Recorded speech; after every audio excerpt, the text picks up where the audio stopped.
Welcome to China Manufacturing Decoded from Sofeast, the podcast where we take you through the major news and topics facing importers and manufacturers in China and Asia today.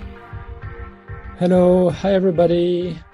This is Renaud here, and our guest is Andy Bartlett, an experienced industrial designer based in the UK, and you have already heard from him a few episodes ago when Adrian was questioning him about what is industrial design, what goes into industrial design, and so on. And it was quite an interesting episode.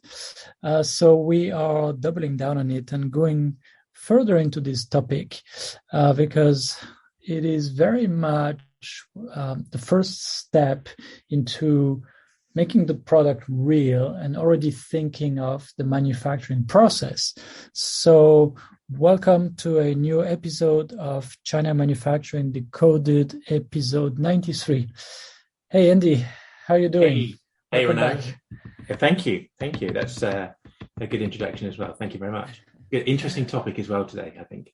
Yes. So today we are trying to break it down. To break down the process. So when people think, oh, yeah, there's got to be a designer who works on it, to sort of make it look good, to get the aesthetics right, they think it's just going to go to someone who will think about it for a while and then in a flash of inspiration will just come out, sketch something and say, okay, that's the design, and then pass it off to structural designers, mechanical engineers, maybe to put it in CAD files and so on.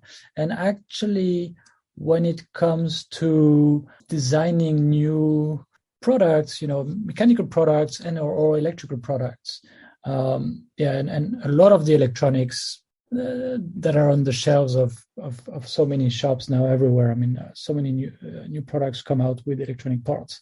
So for that kind of products, it doesn't really work that way, right? So there's, of course, the very big companies, the Apple and Tesla and so on. They have their own process, right?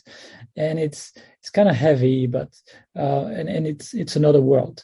We're going to try to approach it from the point of view of the startup or the small and mid-sized company that wants to develop a new product, that has a concept in mind and that has a target user in mind.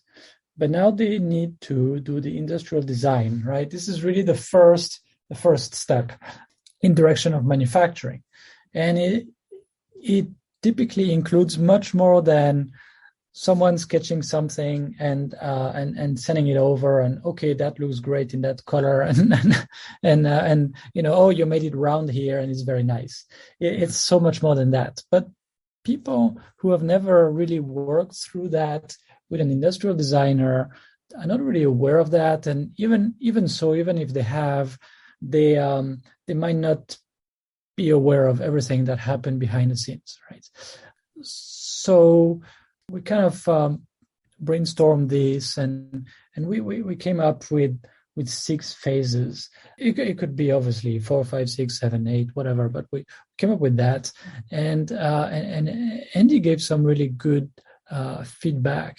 So Andy has been working with a number of our clients with nice results, and he's got a lot of experience having worked for a number of companies in electronics, in toys and other industries.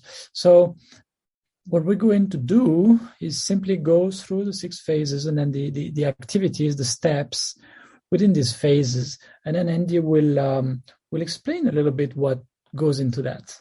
Does that sound good? Yeah, sounds good to me. Yeah. So the first one, before actually any design work gets done, is you need some kind of brief, right? You need to know the needs, the requirements of the product. Let's call this clarification of needs. So I was thinking about this, and then what came to my mind was, obviously you need to have an idea about the design intent, right? The person who has the concept in their mind, they got to explain it, and they got to say, this is gonna be for that kind of user, they're going to use it this way, and this is really important, right? And if possible, they will also document it with a list of requirements. It's got to do this, in terms of performance or results for the user or whatever, and maybe it works that way, right? And it's got to interact with that other whatever product, or here we need these USB ports on the front, and we probably need a display in front because they need to be able to switch that and to see that information, right? And then at this stage, as a designer, I think you already start to see the main constraints, right? So you identify the main the high level intent, and you also identify what will be the main constraints, the main maybe difficulties, source of challenges, and so on. Does that make sense? Can you elaborate maybe on how do you see that, and how would you explain that? Yeah. Okay. Cool. So I think you're right. I think the idea of clarification of needs is a really important phase of the project. It's important for the client who's developing the product, and also for the designer. So it's the first time that you often the first time that you interact with the client. And you may never have worked with them before, so you don't know what their personality is. So the first thing is, you're right, is to discuss the project, to discuss the preconceptions that they have about what solution that they're after. And also to get to know the personality of the person. If you've listened to any of the other stuff that you and I have spoken about previously, it's all about relationship building and about understanding your customer.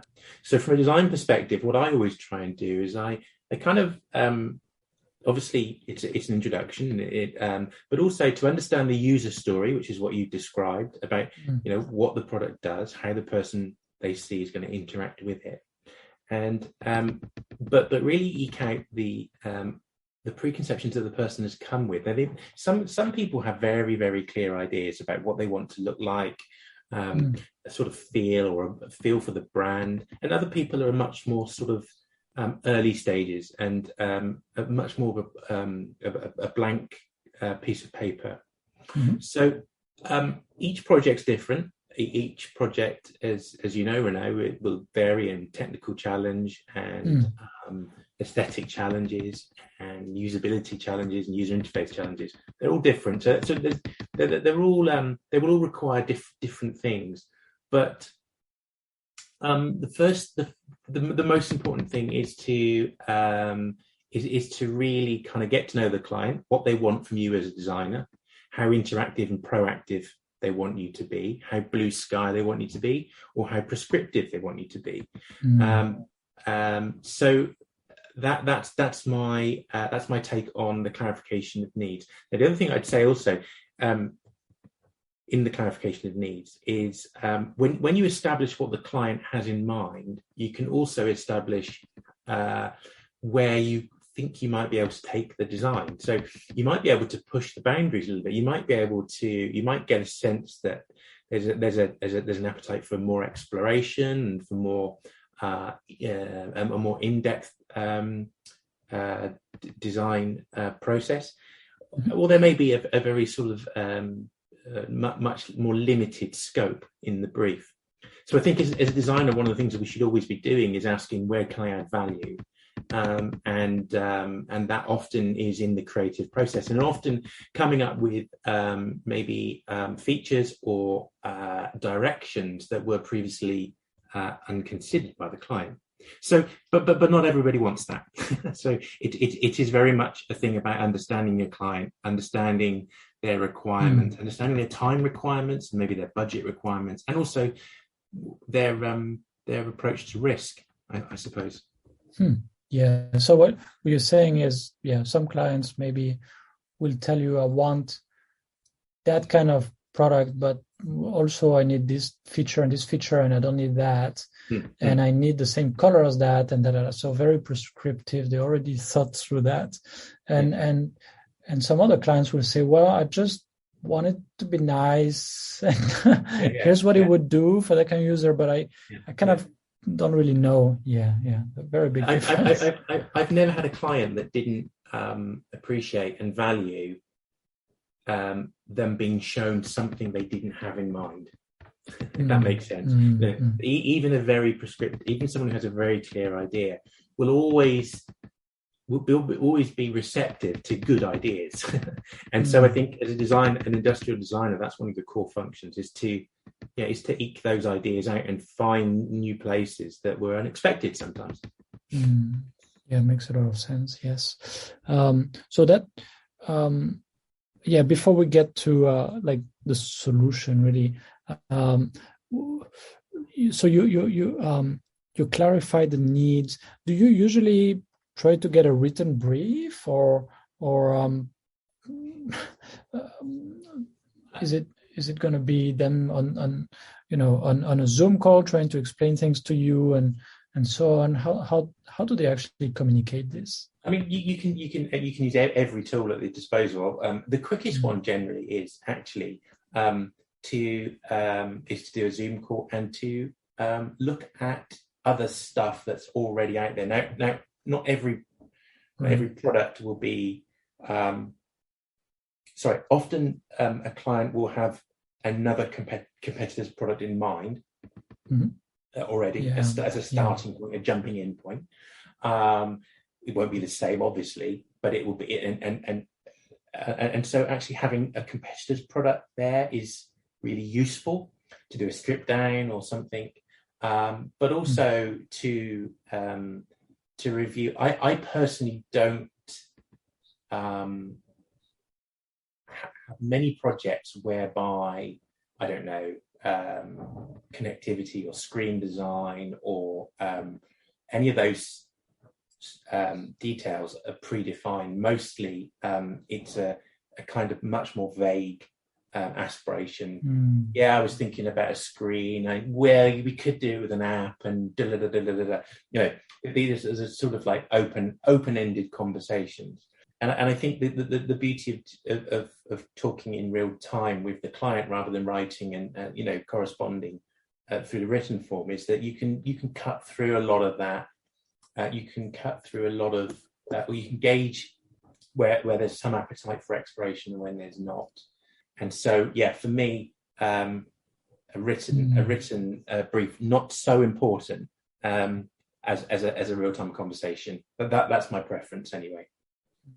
Yeah, that makes a lot of sense. Yes.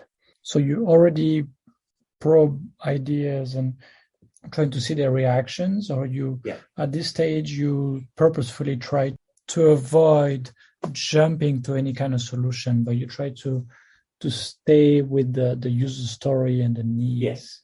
Yes. Yeah, and often you'll get quite the client might have some quite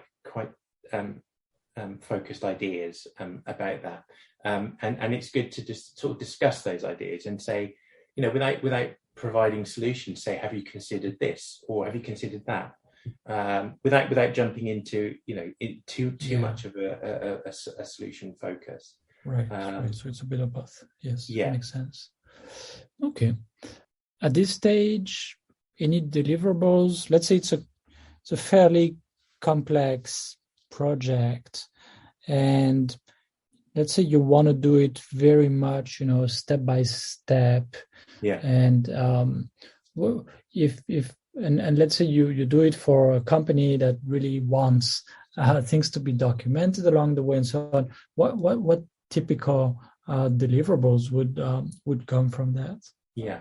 So we would I would typically map out the process, which is what we're discussing today. But the deliverables would be, I'd give an indication of the number of concepts that we would explore typically, what the deliverables were in terms of visuals and supporting documentation to help the client understand design intent, to chart out when we will talk, how often, how frequently, and how we talk, so that we can review. And also I think it's also very useful to show the client typical journeys through the industrial design process and say, well, typically, in my experience, we'd have a round of concept where I would give you 4 or 5 separate concepts. Yes. We would review them and we would refine 2, and then we would refine down to 1, and then we would detail. So, I mean, that doesn't do justice to the process that we're discussing, but to document that, to walk them through, to show them that design is an iterative process whereby we go broad and we narrow down as we go through closer to finishing the design. Right. I think that helps understand where the energy, where the time, where the investment is, and that it is an investment, albeit an investment of an exploration of some unknowns, and so it just kind of makes it all a little bit more manageable, visual, and basically preparing for the time and the effort that it's going to take. Yeah. Okay. Great. So that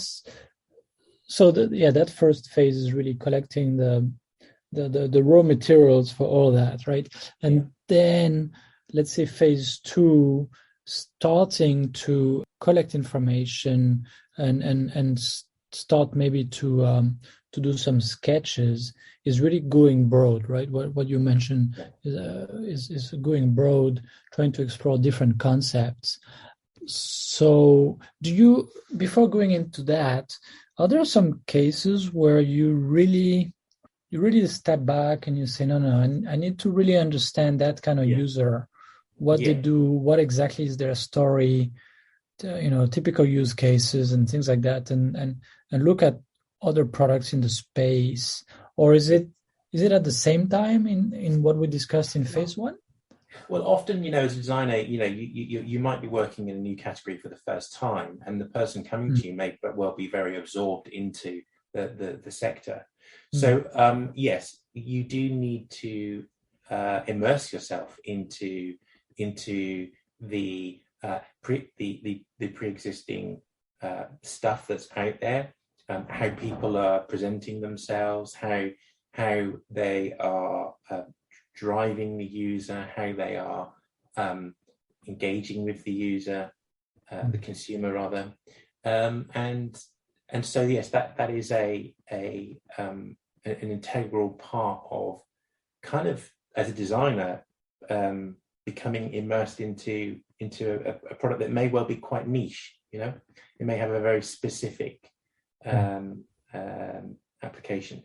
The other thing as well is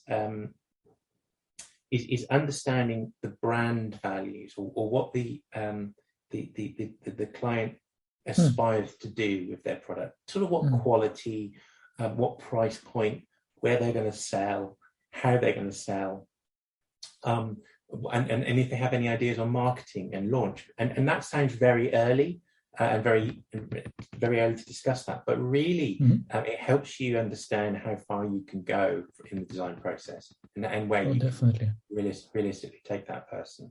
It's a very broad conversation at the beginning, and it's also the time maybe to manage some expectations, right? How many people came to you and say, I want the same finishing as the Apple products? Yeah, for sure. Well, I mean, which everything's possible, but at a price, and and I guess this better than I do. Sometimes people have a more commercial outlook, and others sometimes others have a much less one. So again, all very important elements to understanding your client and understanding their design aspirations. Yeah, absolutely. Okay, so at what point do you start to sketch something, and how do you start that? Well,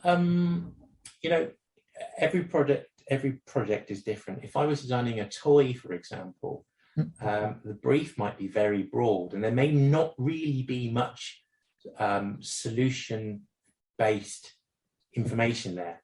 And in which case, there may be a loose idea for gameplay or for a certain product category with a brief, but there may not be any idea about form. But mostly people will have a rudimentary idea. It's got to have a screen, it's got to have a speaker, or it might have to have a speaker, it might not sure.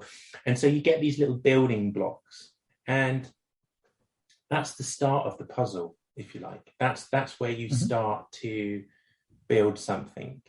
You've got your core components that are defined.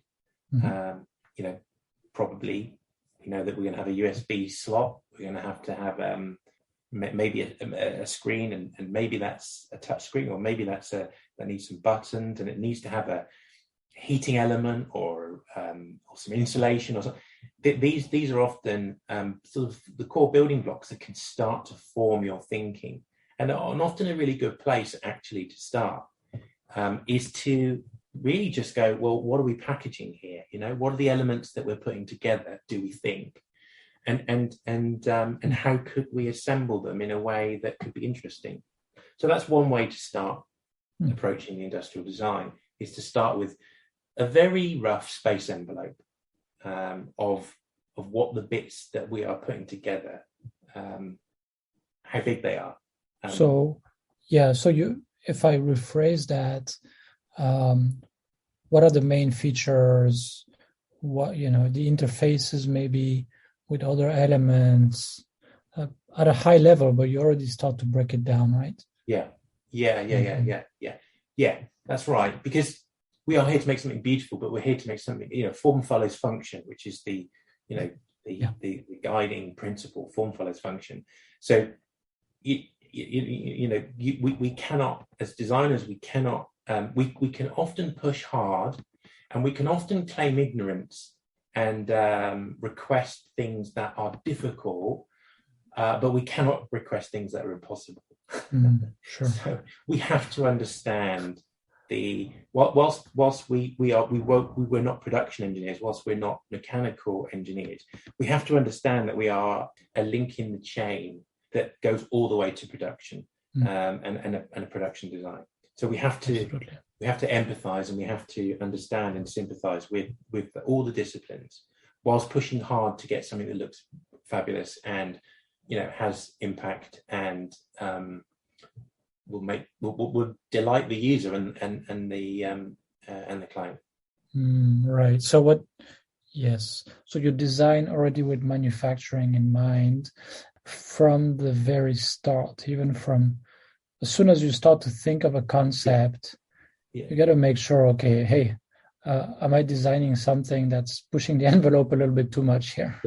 Yeah, that's right. Yeah, and everyone will have a different approach, and each project will be different. But and sometimes I won't go beyond. Sometimes I will gauge and go, if I'm 80% clear on how this can be done, then that's the right level of risk. And sometimes it'll be, I have no idea how this can be done, but it's such a cool idea that we've got to try and make it happen, And so my confidence may be down to 30% that it can be done. Right. But whatever's appropriate, for the brief and for the client. Makes sense. Yeah. So you were saying one approach, is to start with what are the functions, how does it work with its environment, and so on. And this guides you to some concepts. Is that the most common way to go at it?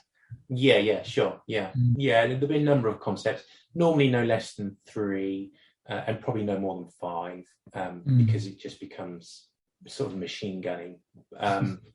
And often when you go to a client with a range of concepts, actually what will happen is, okay, well, I like that bit of that one and this bit of this one, and you end up with a bit of a hybrid, with elements from all of them, and that's the nature of the process. And it also it's also a very interesting juncture when you go and review an idea or a bunch of ideas with the client, because if it's one client, well, then they're they're the arbitrator. They will choose which one. But if it's several, there may be a difference of opinion. And also they may say, well, what do you think, Andy? Well, I always say I never propose a bad idea. I whichever I wouldn't propose an idea that I thought was a bad one.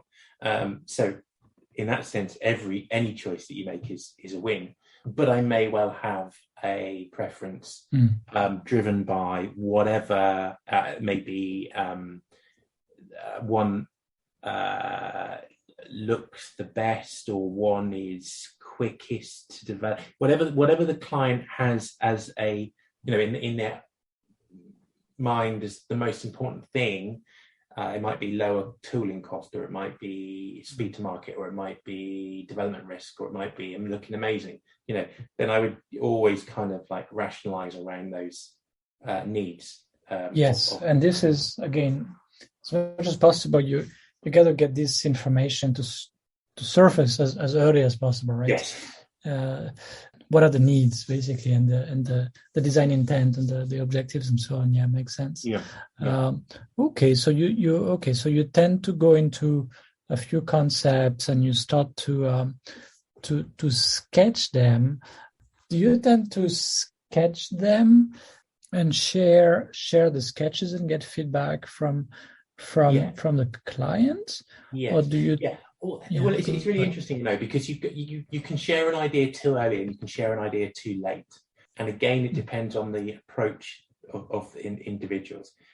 Sharing a concept too early is sharing it before you've worked through some of the kind of just the big issues. Sharing it too late is putting too much detail, investing too much time. So often sketches can be done actually in a Zoom call, so you that's very early, but drawing in 2D, drawing some profiles, drawing some shapes in Illustrator is a good one. It's a really quick way of putting something down that's a bit more formal than a hand sketch, but not as prescriptive as 3D CAD. So we wouldn't go do any 3D CAD, but we would draw it in Illustrator and share with hand notes and annotations and stuff. And that would be a really useful jumping in point for each of the concepts. And it might also be that you share images of other stuff that you've seen that's inspired it. So it can be very much like a scrapbook at that point of ideas. But there has to be enough of a nugget there so that the client can understand in 3D and visualize and buy into the core concept that you're going for, and get a good sense of direction when they see it. But of course, design is a very iterative process. And whilst I said, we've got these gateways of, here's your first bunch of concepts, and then we refine them down and refine. It often is more iterative than that, and so can happen over several conversations rather than this one formal gateway meeting. Right. Then I saw some of your sketches, it's a little bit.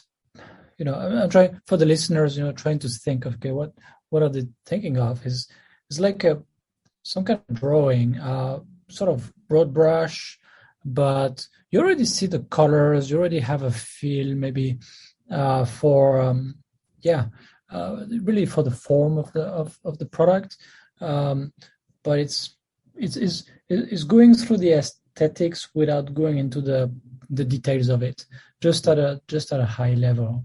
Right. Yeah, can I say this? It's like communicating your vision, the big vision, the big picture. What's the big picture? Yes, exactly. What's the big idea? Right, exactly. Okay. And then, as you say, you share with the client and get some feedback, and then it's iterative. And what about the colors? Do you have some kind of rules about the colors? Something that you find that works better? Yeah, I mean, at a certain point, color, CMF will be relevant. It might be early on actually. The color might play an important role in design. It might be that you're trying to pick a certain area out or accentuate a certain thing.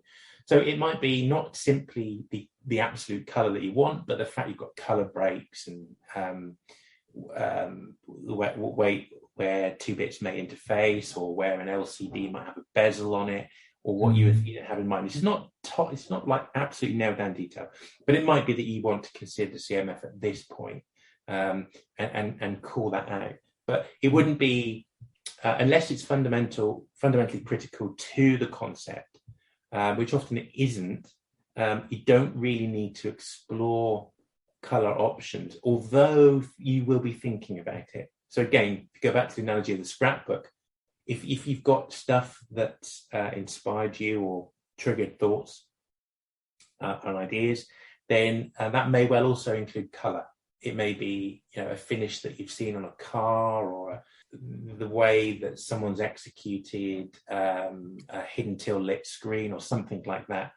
So that all just comes into the mix early on if needs be, but not in a formal sense, not just yet. So for the listeners who might be wondering, CMF, color, materials, and finishes. So you as you sketch these things, you have sort of a general idea. Okay, this will be, some kind of plastic, a little bit soft maybe, and with that kind of color, and no special finish. Or maybe it will have some kind of rubbery finish, and it's very important. It will be very made. These kinds of things. Yeah, and then also something else. Some people might listen and might wonder, what are they talking about? A scrapbook. Scrapbook basically for designers is just a way to keep track of some visual impressions that you've had, and you might want to come back to it later, right? Yeah. Can you say it this way? Yeah, it's like a creative notebook, I guess. Right. Okay. So now let me ask you, at what point do you start to go into mock-ups, or maybe I remember on some projects, maybe you buy a few things on Amazon or something, just to start to play with that kind of material, and maybe you do a quick 3D printed shape just to put things together and see how it feels and so on. At what point do you go into that? Because you don't do it on like 4 or 5 different concepts, do you? No. I mean, if there's a concept that sort of is heavily reliant on a material or an execution of material that you've seen before, it probably would be good to get that early when you're proposing the initial concept.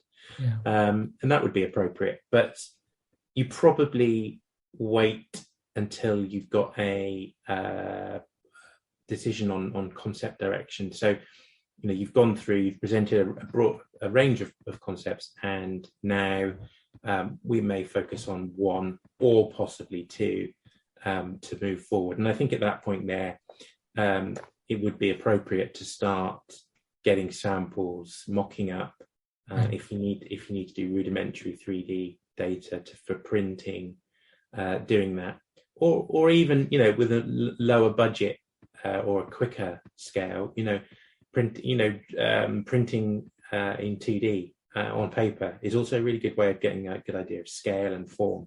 So that's when you start to prototype, really. Although, earlier on, if it's something that you need to just get a level of confidence is possible.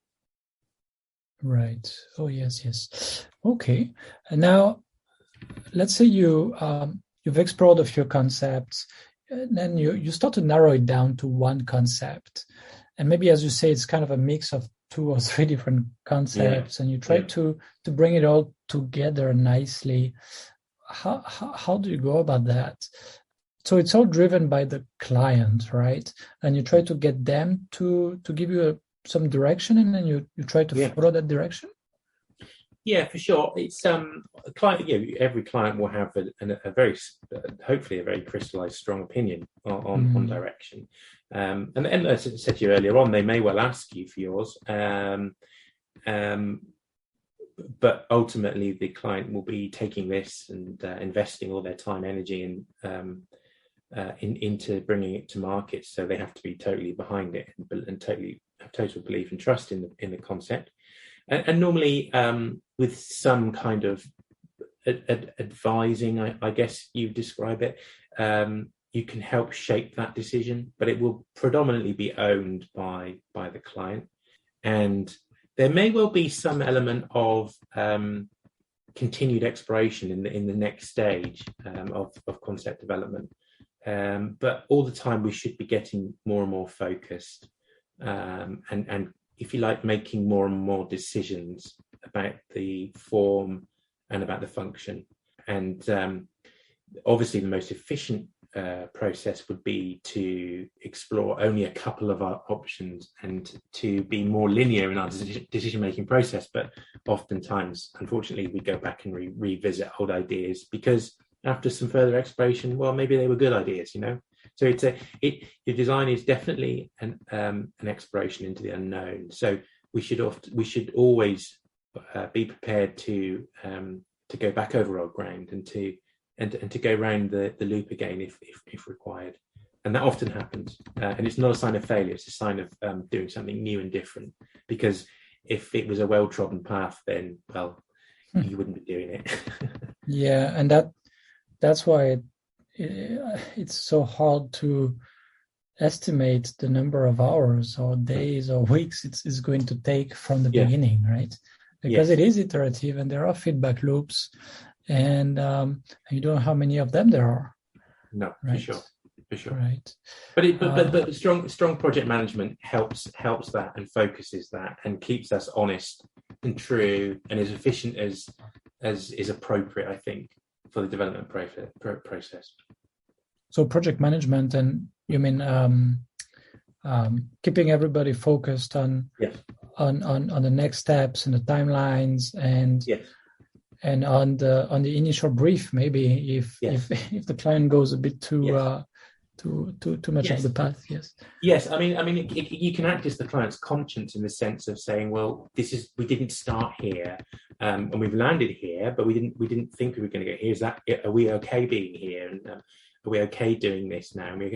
And you know, often, fine, no problem. But often there's, no. And so, you know, we can, as designers, we can often be guilty of never finishing our work, but also we can bring a discipline to the process whereby we refocus and bring structure to a journey that may be becoming slightly unfocused and slightly vague and drifting, which can happen. Yes. Okay. Are there cases where you look at it and you say, okay, this is manufacturable, but you know, the client said that they wanted to get to production maybe within 3 months. So the product development cannot be very complicated, and they say that they have kind of a limited budget. They don't want to go into a lot of technical difficulties for their version 1. So you tell them this can be done, but it's probably going to be, you know, going to take too long for you and too much money to develop it. Maybe this could be your vision for your version 2 or version 3, but maybe your version 1 should be more simple. Have you had this kind of discussions with clients sometimes? Yeah, absolutely. And well, I would say almost every project. I mean, I'm sure we've discussed before minimal viable product, and managing risk and managing cost and schedule before, and often ideas can be pared back to the minimal viable product and go to launch with a view of adding and embellishing later on down the line. And sometimes even you can accommodate that in the way that you tool something or the way that you design it, so that you go, well, it's like this now, but it might be like this later. So we just make sure that we've got some extra space if it's appropriate or something like that. So absolutely, that happens every time. Yeah, absolutely.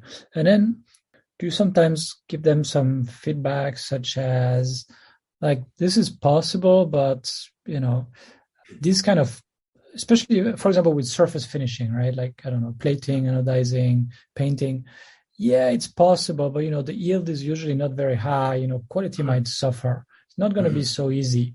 Are you sure you're going to work with a really good manufacturers on that, and you're going to have the volume to make it worth very good manufacturers to work with you? Because this is often an issue actually. Also, they pick something that looks very nice, but might not be very easy to reproduce in production. Yeah. It's where the designer can work with in a triangle with the client and with the production partner, such as yourselves. You may well have a good supply chain in place, and say no problem, or it might be that the designer is asking for something that's off the beaten track or outside of your normal processes. So it can be useful to engage with the production partners at certain points, and also to engage with the client to explain, potential cost and quality issues, and, as you say, high scrap rates and the impact that's going to have. But they often won't. That often will fall on deaf ears. In the sense that the client is caught up in the idea and is in love with the idea. So that can often be a difficult conversation, but it is one that needs to be had for sure. Yes. Then let's say they like the concept. They say, okay, let's go for this. This is really, you nailed it. Go ahead. Then what are the next steps? You try to specify things so that it can be handed over smoothly to the product development team and then the manufacturing team. Is that correct? Yes, that's right. I mean, there's a pretty standard format that I would give, and it would obviously include it would include a PDF with CMF with Pantone references, textures, material suggestions, and also 3D CAD. Now that may just be aesthetic CAD, but it probably has a degree of mechanical design to it, i.e. where I think the split lines should go and what they should look like, or how how a screen may be integrated into the build, or enough information that will allow the production guys, the mechanical and the production designers, to do their thing and make something that's can be produced commercially. So that's a pretty standard handover. Yeah, you start to work on the structure of the product, basically. Then you start the CAD designs, the CAD drawings that it can actually, take and then maybe your CAD drawings are about the outside of the product, and then they also need to work out, the inside and the junctions and things like that. That's correct. Yeah. Okay. How do you spec color? Well, the classic way is to use a standardized color reference system. Pantone or RAL are two of the best known. The client often won't have a Pantone book, and so they can't see the color in the flesh. So obviously, if you're working remotely, they can Google the color, but obviously the on-screen representation is never as accurate as the book. So there's always a little bit of a work to be done with this. I mean, so the answer is you specify the color using a Pantone swatch normally, and then you would get that a swatch physically made. So either a small square of metal that's finished to the color or painted, or even a part, the end part, painted and sampled, and then the client would then see that in the flesh and use that. Often the challenge that I have as a designer is to make sure that the renderings and the visualizations that they have on screen are indicative of the physical Pantone color. I won't go into details, but the rendering software doesn't render to, color is a very interesting topic in itself. When you look at a swatch, it's a block color, but when you look at color on a surface, it's a whole range of different colors.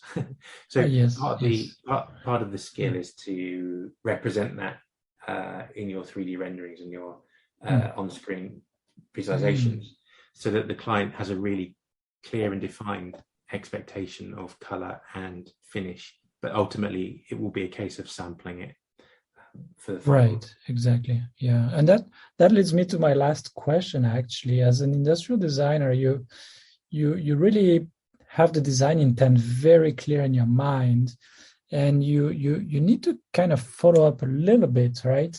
When there's some sampling done and things like that, it's usually good if people refer it back to you and say, "Hey, Andy, this looks good, right?" Just to get your confirmation. Yeah, I mean, this is a good point. There may be once the design is handed over, of course, the design continues to move forward towards a production design, and you may find that some of the assumptions that you made in terms of build or sourced components, they may well change, and the client's requirements may well change as you go along that development path.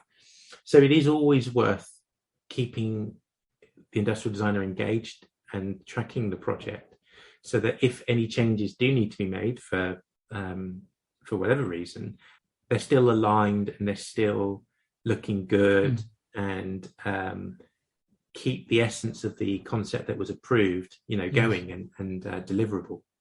Yes, and that is true during product development. Yes, sampling, prototyping, and also in the first production run, maybe where a different manufacturing process might be used for mass production, and things might necessarily look a little bit different. And then somebody has to say, "Oh yeah, no, that's fine. That's slightly different, but that's great. Maybe it's even better." Right? Yeah. Yes, and there's got to be someone who can confirm that. And typically for consumer electronics, they call that phase the design validation testing, right? DVT, where they make sure that they get the look of the product really to fulfill the design intent, let's say this way, and to be close to what was intended with the prototypes. Well, that was great. Yeah, thanks a lot, Andy. Every time you come on the show, I learn new things. So this has been pretty pleasure talking, always. Pretty interesting. And I think a lot of our listeners, especially if they're thinking of developing new products, or maybe they are developing new products, it might have given them some at least a better idea about how that process usually unfolds. So that's really valuable. All right. Thanks so much, Andy, and thanks to the listeners. And you will hear from us next week as usual. Thanks again for listening to this podcast, brought to you by the Sofeast Group. We're on a mission to provide you with everything you need to manufacture effectively in Asia, including inspections, auditing, new product development support, contract manufacturing, 3PL warehousing and fulfillment, and much, much more across Asia's key manufacturing areas. Visit us at sofeast.com, that's SOFEAST.com, to learn more and get help. If you've enjoyed the podcast today, please do rate, review and share, because it will really help others discover us too.